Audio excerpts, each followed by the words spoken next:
Nous allons recevoir notre prochain panéliste qui va prendre la parole dans un instant.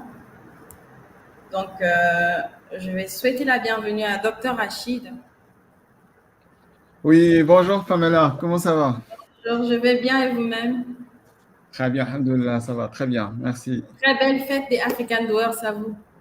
Ah, merci à vous aussi, merci à vous aussi et Merci. bravo pour le travail colossal que vous faites ensemble, là. Franchement, c'est top, chapeau, hein.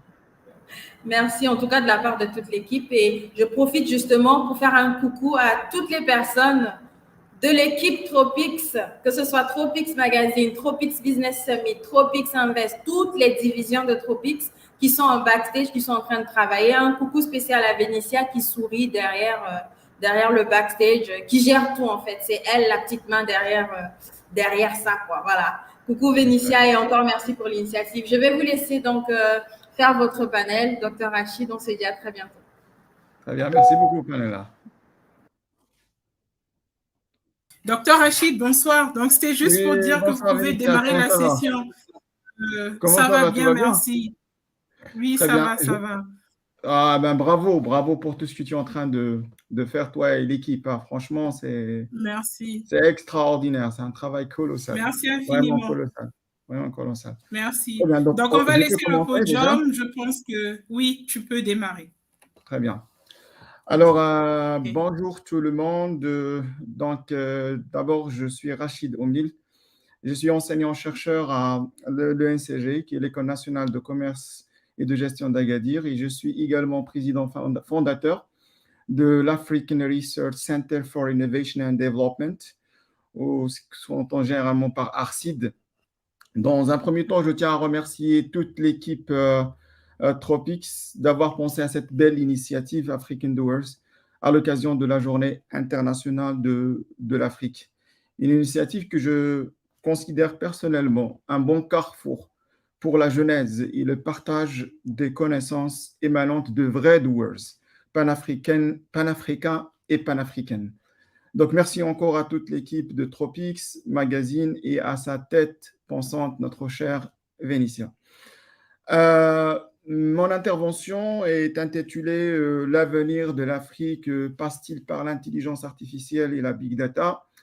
Donc, au travers lesquels je souhaite surtout mettre en relief, sinon en conciliation, l'Afrique, notre aimable continent, avec la tendance aujourd'hui, à savoir l'intelligence artificielle et le big data. Et pour ce faire, donc, je vais commencer d'abord par une petite définition des deux concepts, avant d'étaler sur l'état des lieux de l'intelligence artificielle, surtout en Afrique, et après sur l'apport et l'avenir de l'Afrique en big data et intelligence artificielle. Et dans un troisième point, je vais parler en quelque sorte des défis de l'intelligence artificielle et des big data en Afrique pour finalement dire mais quoi faire hein, en Afrique, qu'est-ce qu'il faut faire pour cette industrie de big data et également de l'intelligence artificielle. Alors, il existe énormément de définitions de l'intelligence artificielle et des big data, parmi lesquelles moi j'ai choisi les plus simples, d'accord, pour simplifier. On peut dire que l'intelligence artificielle reste un domaine de l'informatique qui est développé essentiellement au travers des machines capables d'imiter, capables également de former certaines intelligences humaines pour résoudre des problèmes et accomplir un certain nombre de tâches.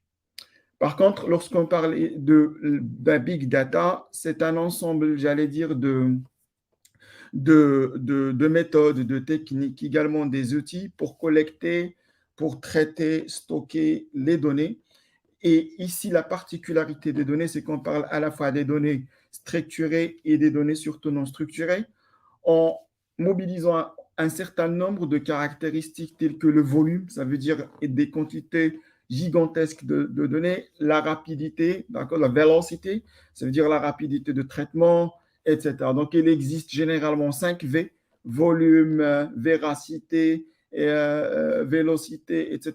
Mais ce sont les 5 les plus connus, mais sachant qu'il existe d'autres, ils peuvent aller jusqu'à 72V. Je ne vais pas rentrer dans ce détail. Donc, après avoir défini les deux concepts, on peut dire qu'aujourd'hui, l'intelligence artificielle et Big Data, ce n'est plus un scope. Aujourd'hui, on peut considérer que c'est un moteur, si vous souhaitez, de la 4e révolution industrielle. Et surtout suite à ces retombées économiques qui valent ou qui dépassent les 16 000 ou 17 000 billions de dollars. Alors, pour notre continent africain, donc, il est essentiel également de parler un peu de l'état des lieux déjà. Avant de parler qu'est-ce qu'on compte faire et qu'est-ce qu'il faut faire, donc il faut parler de l'état des lieux. Je pourrais dire que pour l'état des lieux de l'intelligence artificielle Big Data en Afrique, on est en pleine croissance. Ça veut dire que notre continent il est en pleine croissance. Toutefois, l'adoption des politiques dans le domaine est encore vraiment dans ces phases qui sont préliminaires. Je pourrais donner des exemples, je pourrais citer quelques exemples des pays ayant déjà adopté ça. Je pourrais parler notamment de Kenya, de Nigeria, du Ghana, de l'Éthiopie et de l'Afrique du Sud. Ce sont les pays qui adoptent ça et dans des secteurs différents tels que les secteurs financiers, l'agriculture, la santé et les soins de santé. En parlant par exemple de Kenya et de Nigeria et en Afrique du Sud, l'utilisation de Big Data, elle concerne surtout 3 secteurs, à savoir la santé, l'agriculture et les technologies financières. Il y a également quelques usages en termes de la traduction linguistique. Aussi, en Ouganda ou en Éthiopie, on parle de l'usage de l'IA ou de l'intelligence artificielle et Big Data, surtout pour mener un certain nombre de diagnostics dans le domaine de santé. Surtout ça, aussi dans le domaine financier. On peut parler également de l'usage des Big Data et de l'intelligence artificielle dans un pays tel que le Ghana, et plus précisément à Accra, là où il y a tout un laboratoire qui a été installé par Google. Et bien sûr, ceci n'est pas le fruit de hasard, ceci est le fruit de nombre déjà de technopoles existants dans ce pays. On compte plus de 24 technopoles existants dans le pays et tel que le Ghana, il est classé, la 4e après l'Afrique du Sud, disposant de presque d'une soixantaine de technopoles, le Nigeria également d'une soixantaine exactement une cinquantaine de technopoles, et le Kenya avec une trentaine de technopoles. Donc l'existence d'un écosystème, il favorise d'un écosystème surtout technologique, il favorise en quelque sorte l'usage, sinon l'investissement dans l'IA ou dans l'intelligence artificielle. De même qu'en Éthiopie, aussi, on parle de plus de 130 écoles polytechniques. Donc, lorsqu'on parle des polytechniques, c'est là où il y a de l'ingénierie, des ingénieurs qui essayent et qui sont les plus prédisposés surtout à utiliser à produire, pas qu'à utiliser, mais à produire et également à utiliser l'intelligence artificielle. Aussi, donc, en parlant de l'intelligence artificielle, je pourrais donner le cas du Maroc aussi avec quelques initiatives, au niveau, par exemple, de ma région, Souss-Massa, Agadir, on parle de la construction d'un nouveau institut, l'Institut national de l'intelligence artificielle. Je pourrais donc parler de l'existence, en quelque sorte, d'un écosystème, même si dans un état ou dans un stade encore préliminaire, mais propice et favorisé surtout pour mettre en place l'intelligence artificielle. Donc, on peut souhaiter bon pour cette technologie, si vous souhaitez, de intelligence artificielle et big data pour notre continent.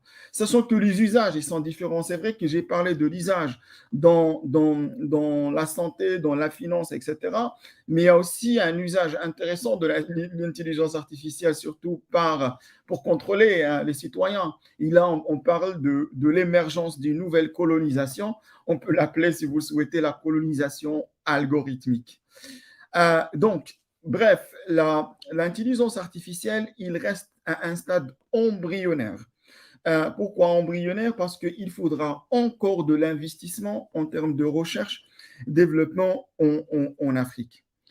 Alors, le deuxième point, donc après cet état des lieux, le deuxième point que je souhaite partager avec vous, c'est surtout l'apport de cette intelligence artificielle et de big data.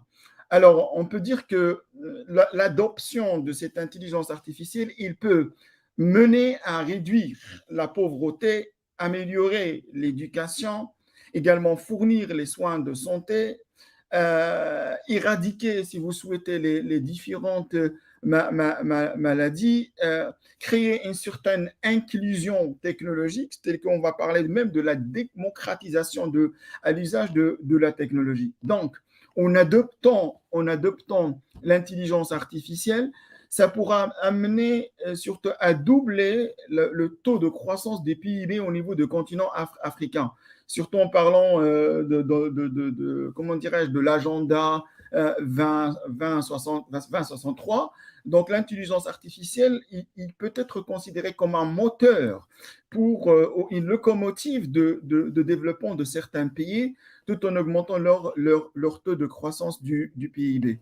Également, on peut considérer l'intelligence artificielle comme un champ qui peut générer de la valeur au travers surtout de nouveaux emplois, parce que c'est un champ avec de nouvelles propositions d'emploi. De même, avec l'intelligence artificielle, on est carrément dans une métamorphose de la façon de travailler. Ça veut dire que soit en termes on est devant une nouvelle allocation des ressources, on est devant une nouvelle chaîne de production, on est même devant une nouvelle chaîne de valeur. Alors, je pourrais dire tout simplement comme quoi l'usage de l'intelligence artificielle et surtout son application dans certains secteurs tels que la santé, le transport, la logistique, l'éducation, le secteur des énergies, il ne peut être de grande valeur. On peut parler que, par exemple, au niveau de la finance, l'intelligence artificielle, il peut aider j'allais dire, à protéger la sécurité, surtout financière des entreprises. Et aussi, je l'ai déjà cité tout à l'heure, en disant que l'intelligence artificielle, elle permettra de démocratiser surtout l'usage, sinon déjà l'accès aux technologies, aux travailleurs, aux différents entrepreneurs, et comme ça, et toutes nos entreprises deviendront compétitives, pas uniquement au niveau local, ça veut dire de notre continent, mais carrément à l'échelle mondiale.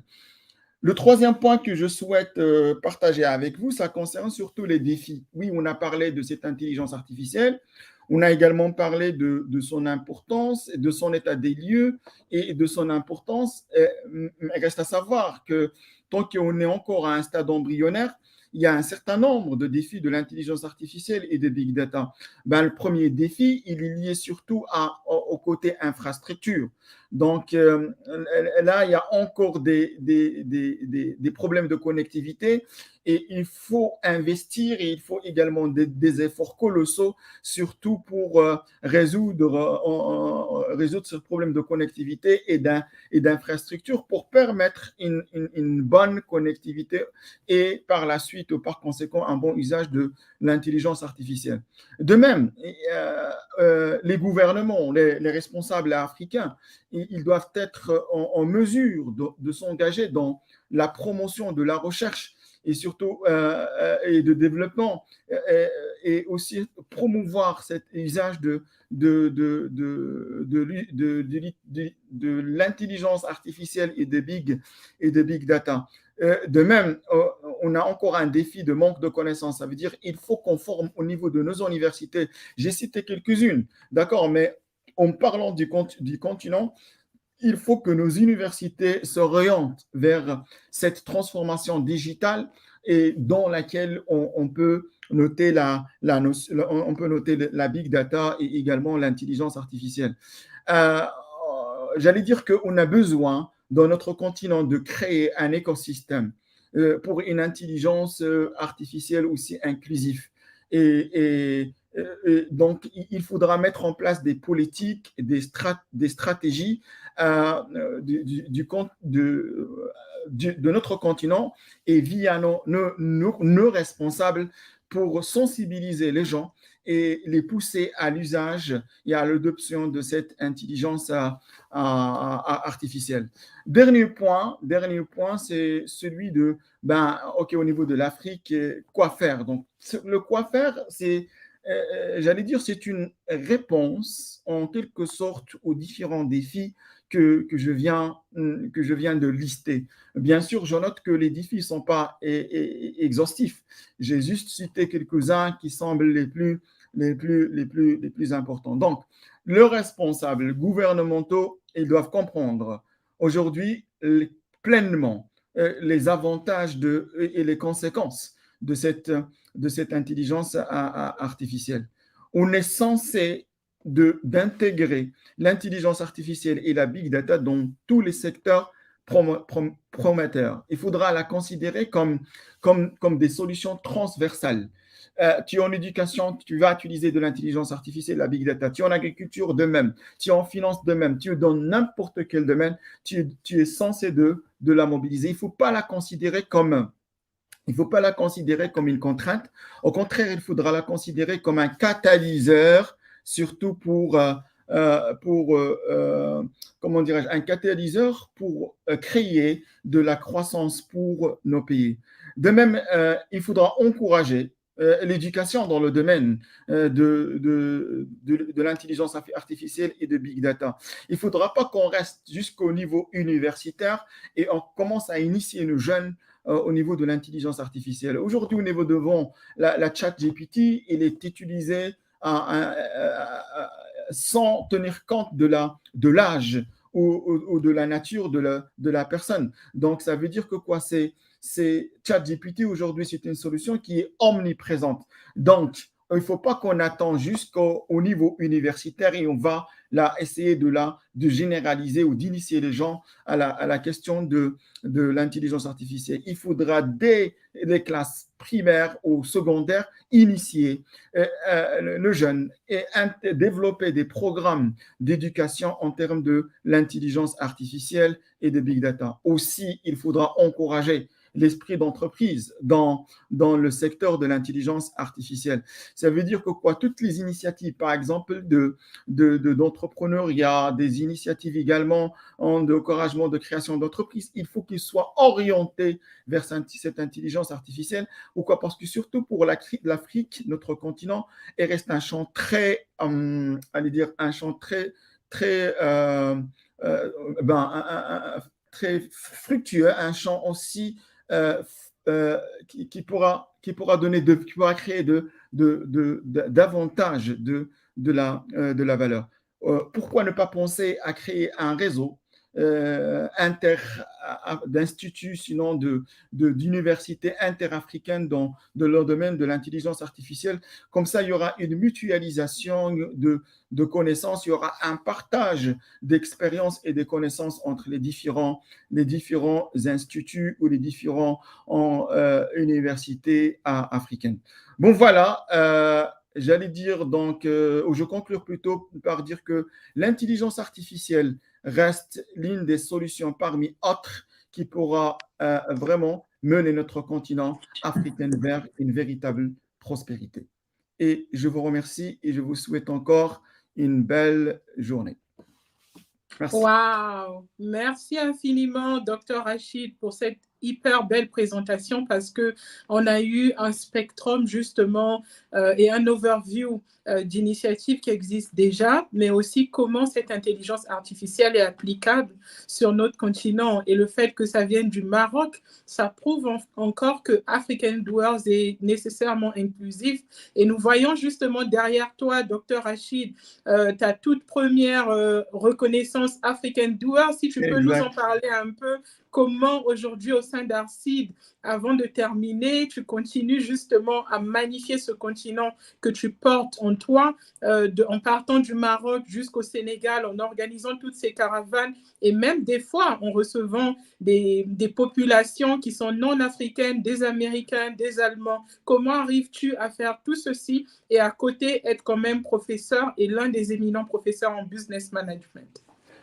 Merci beaucoup, Vénitia. Merci beaucoup pour cette question. Hein. D'accord, c'est une question toujours surprise. Avec l'initiative, il y a toujours des surprises. Il y a toujours des surprises, mais c'est bon.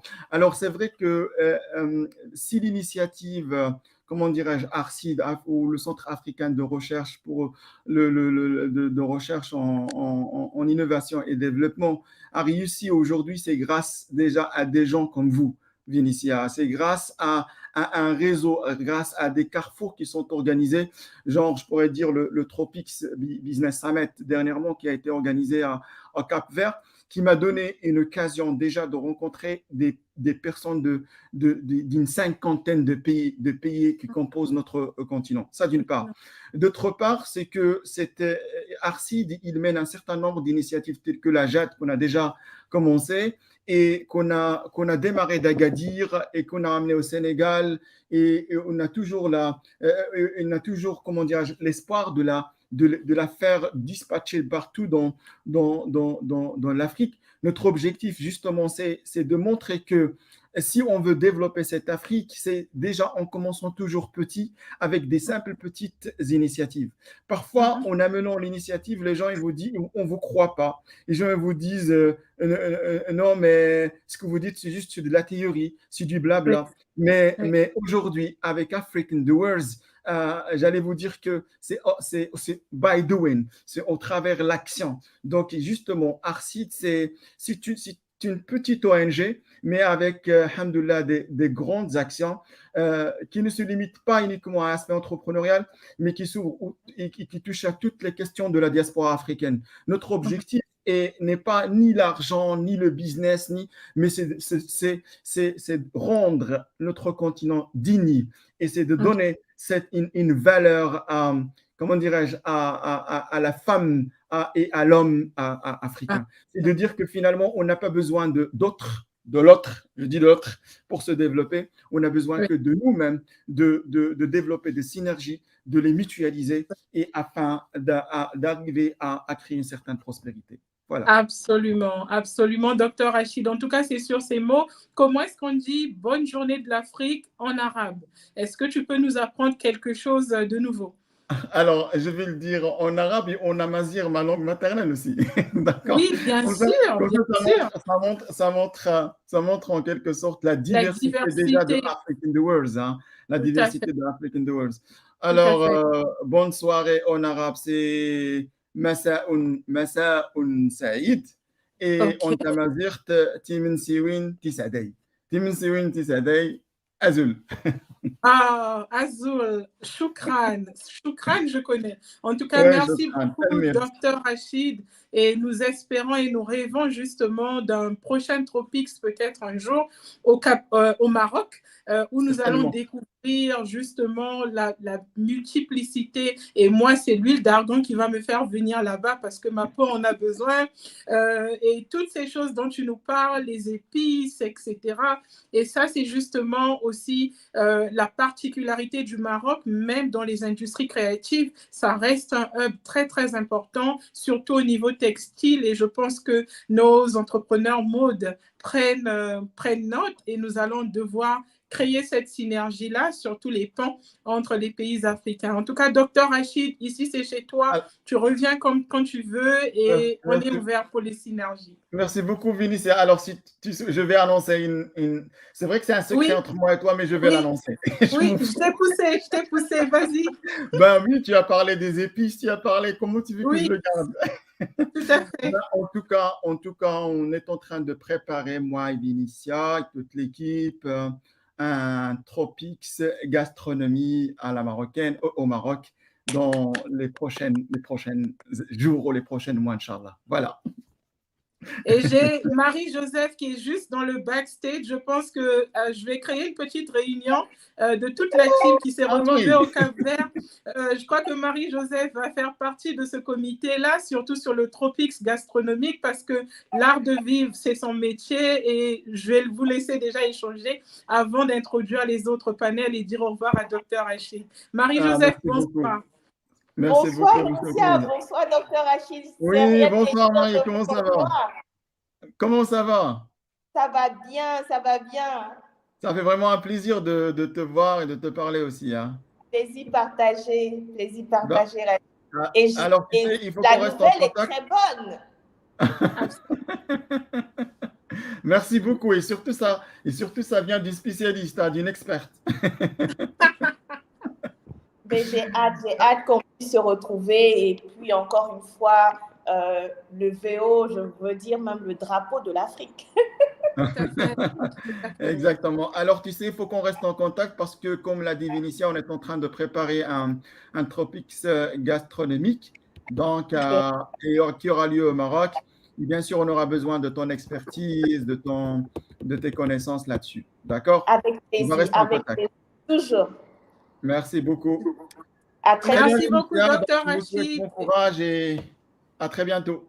À très bientôt. Allez, au revoir. À très bientôt. Au revoir. Donc, je vais procéder déjà par